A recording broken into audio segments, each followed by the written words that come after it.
최근에 와서 이제 과학이 발달되고 이제 그러다 보니까 이런 이야기 여러분들이 많이 들으셨을 거예요. 우리 태양계가 있는 이런 은하계가 있습니다. 그런데 이런 은하계가 아주 수없이 또 다른 은하계가 있다는 것을 여러분들이 들으셨을 거예요. 그리고 은하계 안에도 우리가 살아가고 있는 태양계 같은 것이 여러 개 있다는 사실을 여러분들이 들으셨을 것입니다. 그래서 어쩌면 우리가 살고 있는 이 은하계 안에도 지구와 같은 곳이 존재할 것이 분명하다. 그러면 그곳에는 생명체가 있을 것이고 사람이 존재할 것이다. 그래서 끊임없이 과학자들은 이것을 지금도 연구하고 탐구하지요. 근데 나는 지구 저편에 또 다른 사람이 있거나 아니면 우리와 동일한 어떤 생명체가 살아가고 있는 그런 곳이 있다 손쳐도 주님이 오시는 부분에 대해서는 조금도 의심의 여지가 없습니다. 우리 하나님은 영원하신 하나님이시고 그분께서 말씀하시면 반드시 이루어진다는 것을 우리는 믿고 지금 저와 여러분들이 이 자리에 있습니다. 그런데 우리 주님이 오시기 전까지 아니면 내가 죽어서 주님을 만나기 전까지 우리가 반드시 살아가야 하는데 어떻게 살아가야 되냐면 오늘 본문은 우리 주님이 우리에게 그걸 가르쳐 주시고 있습니다. 충성스럽게 살아가라. 충성스럽게 살아가라. 이것을 우리 주님은 말씀하시고 계세요. 여러분, 충성 그러면 사전적 의미로는 윗분이나 임금 왕에게 몸과 마음을 다하는 것, 이게 사전적 의미예요.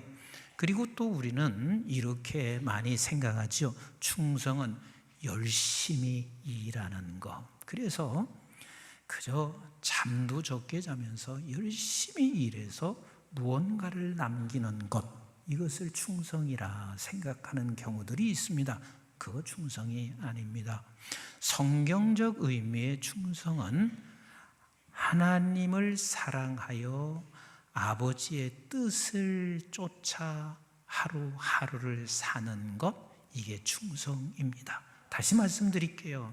성경적 의미에서 충성은 하나님을 사랑하여 그분의 뜻을 쫓아 하루하루를 살아가는 것, 이게 충성입니다. 그래서 우리 교우들에게 수없이 제가 말씀드리고 있는 게 있습니다.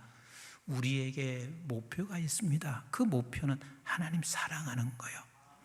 하나님을 안다 하는 이 말은 하나님이 나를 얼마나 사랑했는지를 아는 것이에요.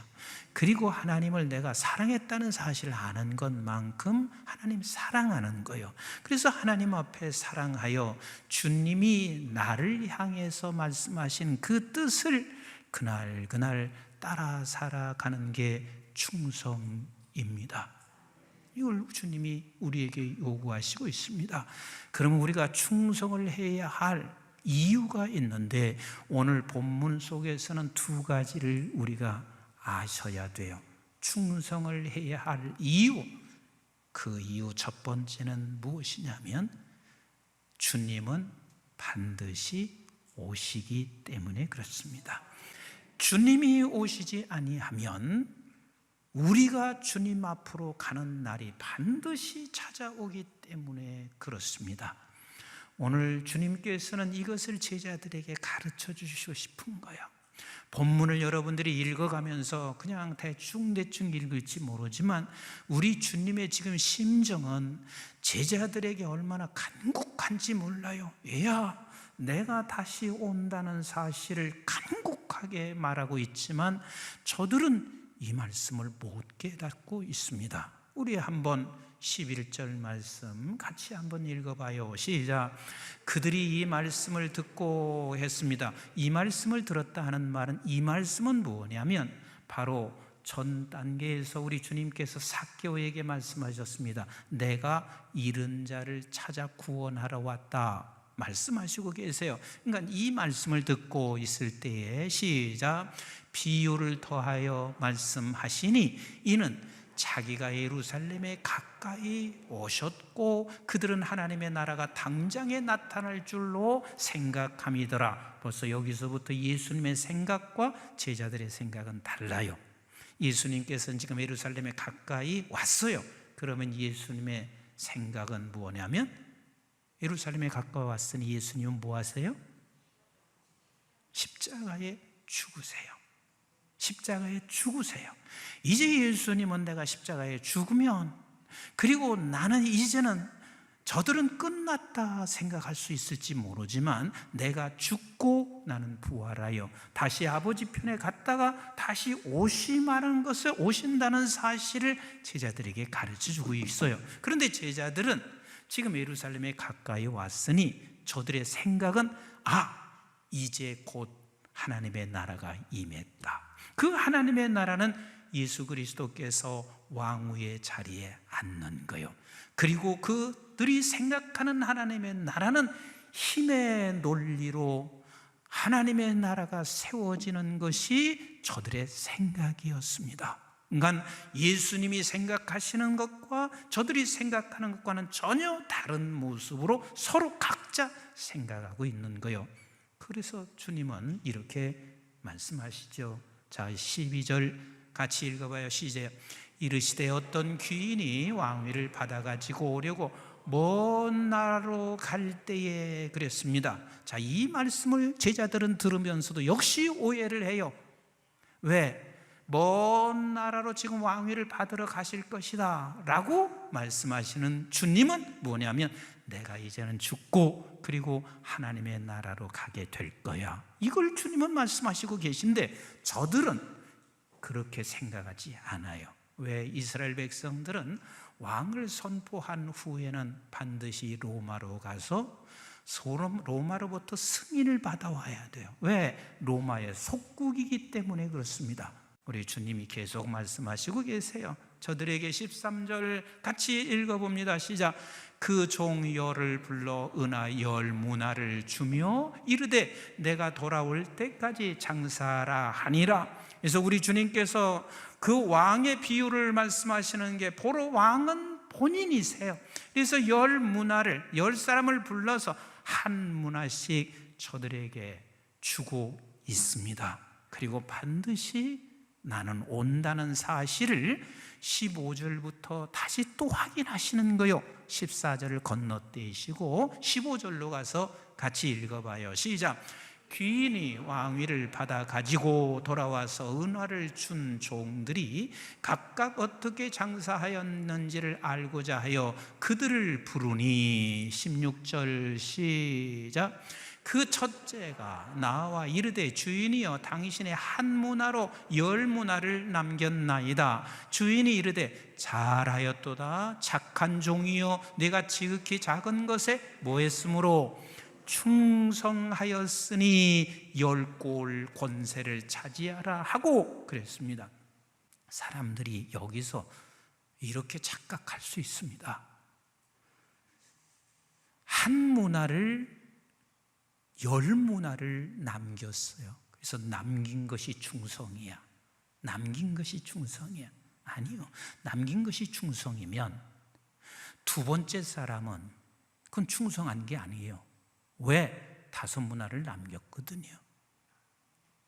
지금 주님이 말씀하시는 것은 남기고 아니면 마이너스가 되고 이게 중요한 게 아니에요.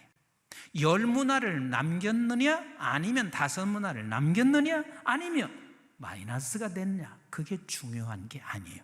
주님이 오셔서 보시는 것은 뭐냐면 충성했냐 그거예요. 충성했냐, 네가 충성했냐. 즉 하나님을 알아서 하나님을 사랑하여 그날 아버지께서 말씀하신 그 뜻을 따라 살아갔냐, 이것을 주님께서는 물으실 거란 말이에요. 그래서 누구에게든지 우리 주님이 원하시는 것은 무엇이냐면 잘했다, 착하고 충성된 종아, 이 말씀하기를 원하시고 저와 여러분들, 우리 교우와 모두가 다 그리 되시기를 주님의 이름으로 축복합니다.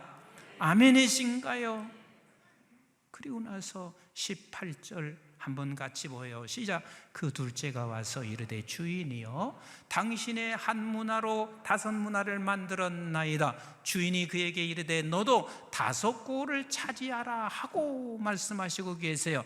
즉 하나님께서는 그렇게 충성된 자들에게 늘 말씀하시고 계시는 하나님, 그들을 향하여 하나님께서 하나님의 나라를 책임을 맡기는 그 하나님이세요. 근데 지금 제자들은 이것을 전혀 못 깨달아요. 그리고 모든 사람들이 다 주님이 이 비유에 대하여 말씀하시는 것을 못 깨달아요.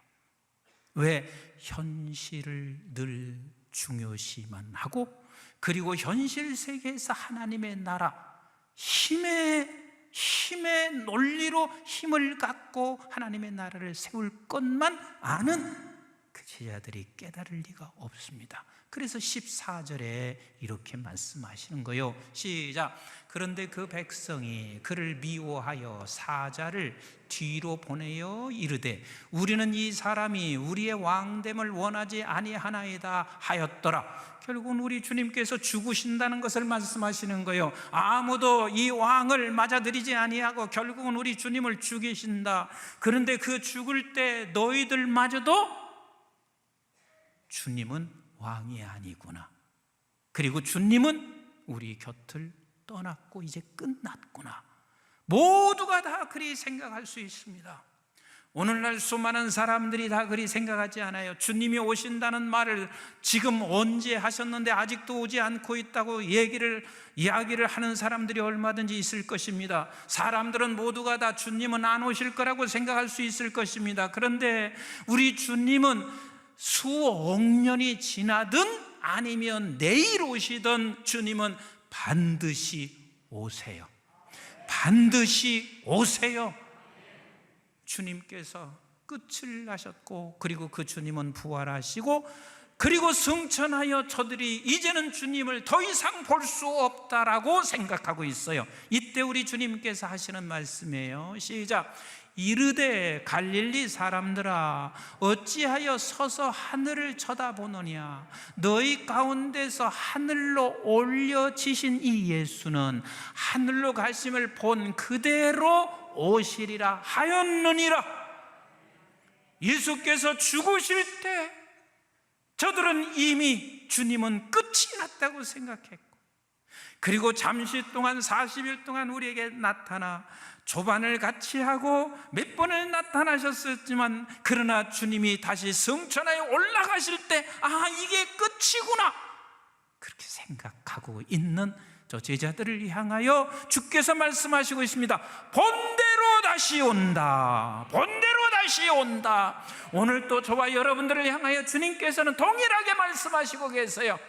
주님은 오신다. 반드시 오신다. 오시기 전에 죽으면 우리는 그분 앞에 내가 죽어서 서는 것이고, 반드시 주님은 오세요. 그래서 데살로니가전서 4장 16절 17절에 이렇게 말씀하세요. 시작. 주께서 호령과 천사장의 소리와 하나님의 나팔 소리로 친히 하늘로부터 강림하시리니 믿으시나요? 믿으시나요? 강림하리시니. 시작. 그리스도 안에서 죽은 자들이 먼저 일어나고 그 후에 우리 살아남은 자들로 그들과 함께 구름 속으로 끌어올려 공중에서 주를 영접하게 하시리니 그리하여 우리가 항상 주와 함께 있으리라. 그러므로 이러한 말로 서로 위로하라. 여러분, 이게 단순히 위로하라는 말이 아니에요. 이게 진짜 위로가 되는 거예요. 이게 정말 진정한 위로야. 고난당해요. 예수 믿는데도 불구하고 어려움이 있어요. 그때마다 너희들이 꼭 해야 할 말이 있다. 그 말이 무슨 소린 줄 아느냐? 주님은 반드시 강림하신다. 그리고 우리는 주님 앞에 서게 된다는 사실을 통하여, 그 말을 통하여 저가 위로가 되게 하라 라고 말씀하시고 계시죠. 요한일서 2장 28절도 한번 보실까요? 시작. 자녀들아, 이제 그의 안에 거하라. 이는 주께서 나타나신 바 되면 그가 강림하실 때에 우리로 담대함을 얻어 그 앞에서 부끄럽지 않게 하려 함이라. 저와 여러분들이 주님 앞에 서는 그 순간 단 한 사람도 부끄럽지 않게 되기를 주의 이름으로 축원합니다. 누가 부끄럽지 않아요? 오늘 하루하루를 충성되게 살다가 그 앞에 서는 분이 부끄럽지 않은 것이고, 그렇게 부끄럽지 않게 되게 해라 말씀하시고 계세요. 어느 날 천사가 롯에게 나타났습니다. 그리고 롯에게 이렇게 말을 합니다. 너희 소돔과 고모라 성이 멸망할 것이니 너는 너희 가족과 그리고 가까운 친지에게 반드시 멸망한다는 사실을 가르쳐라. 네가 말해라. 이렇게 이야기를 해요. 그런데 그들 중에 이렇게 말하는 사람이 있고 이렇게 생각하는 사람이 있고, 오늘날도 똑같습니다. 주님이 오신다면 이 지금 롯의 사위같이 말하는 사람이 반드시 있게 돼요. 우리 한번 창세기 19장 우리 12절부터 같이 볼까요? 시작. 그 사람이 롯에게 이르되 이 외에 내게 속한 자가 또 있느냐? 네 사위나 자녀나 성 중에 내게 속한 자들을 다 성 밖으로 이끌어내라. 그들에 대한 부르짖음이 여호와 앞에 크므로 여호와께서 이곳을 멸하시려고 우리를 보내셨나니 우리가 멸하리라. 롯이 나가서 그 딸들과 결혼할 사위들에게 말하여 이르기를 여호와께서 이 성을 멸하실 터이니 너희는 일어나 이곳에서 떠나라 하되 그의 사위들은 농담으로 여겼더라. 그래요, 주님이 오신다는 것을 우리가 증거해도 사람들은 농담으로 여길 거예요. 아니, 세상 사람들이야 당연히 농담으로 여기는 건 마땅하다고 생각하지만 이제는 예수 믿는 사람들조차도 그래요. 예수 믿는 사람들조차도. 그래서 주님이 다시 오신다는 설교를 이제는 하기를 꺼려해요. 왜? 농담으로 여기는 사람이 너무 많기 때문에 그렇습니다. 그런데 저와 여러분들은 상황이 어떻게 변하고 내가 어떤 상황에 처한다 할지라도, 과학의 발전으로 무슨 말을 한다 할지라도 우리는 날마다 이렇게 고백하실 수 있어야 돼요. 요한계시록 22장 20절 시작. 이것들을 증언하신 이가 이르시되 내가 진실로 속히 오리라 하시거늘 아멘. 주 예수여 오시옵소서. 그렇습니다. 우리 주님께서는 지금도 말씀하시고 계세요. 매일같이 우리에게 말씀하세요. 나는 진실로 온다. 진실로 온다. 그때마다 너는 아멘. 주 예수여 오시옵소서. 농담하는 사위가 아니라 우리는 주님을 만날 그 순간까지 아멘. 주 예수여 오시옵소서. 주님이 오시기 때문에 하루하루를 충성되게 살아가는 거예요. 두 번째 이유가 있습니다.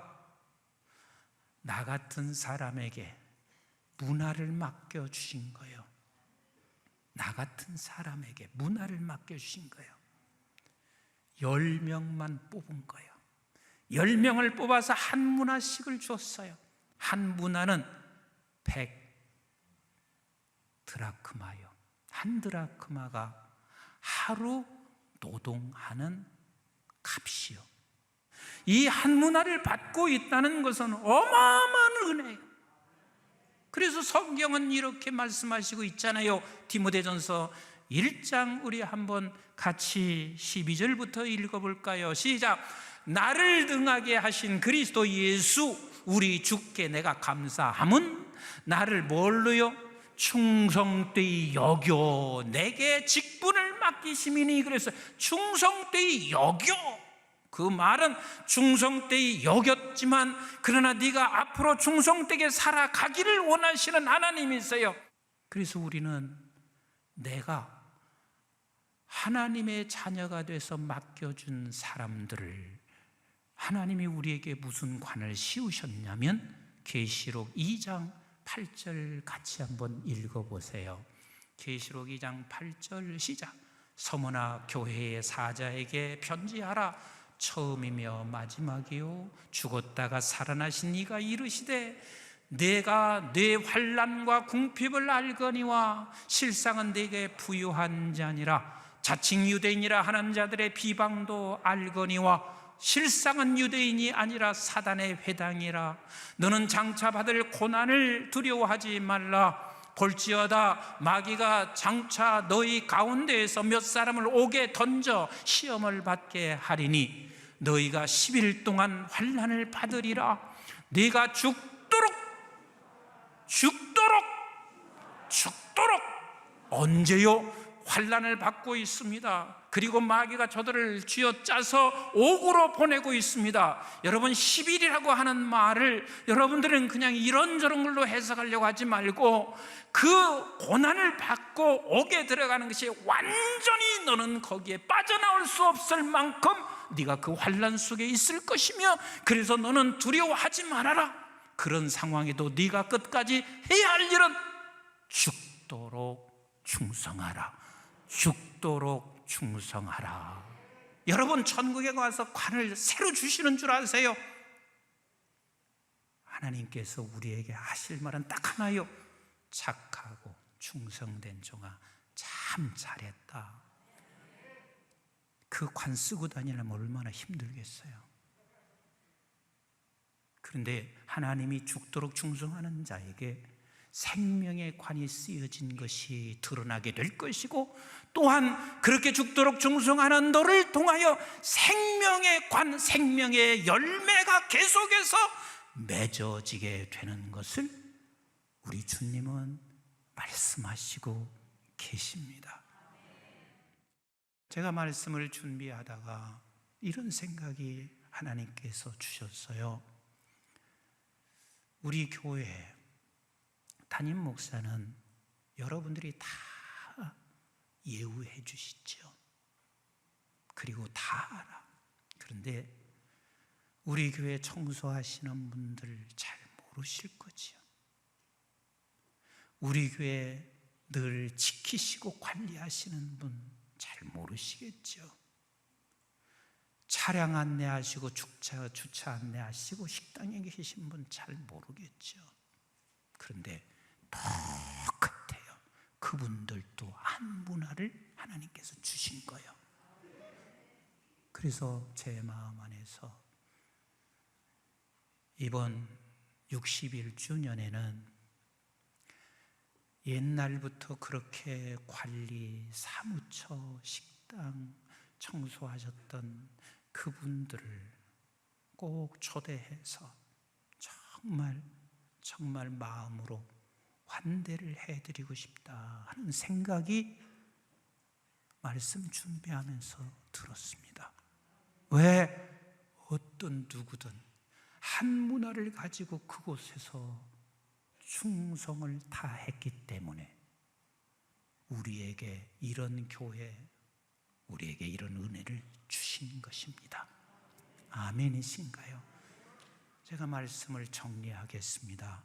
주님은 반드시 오세요. 반드시 오세요. 나 세 사람이 아멘 할 때까지 할 거예요.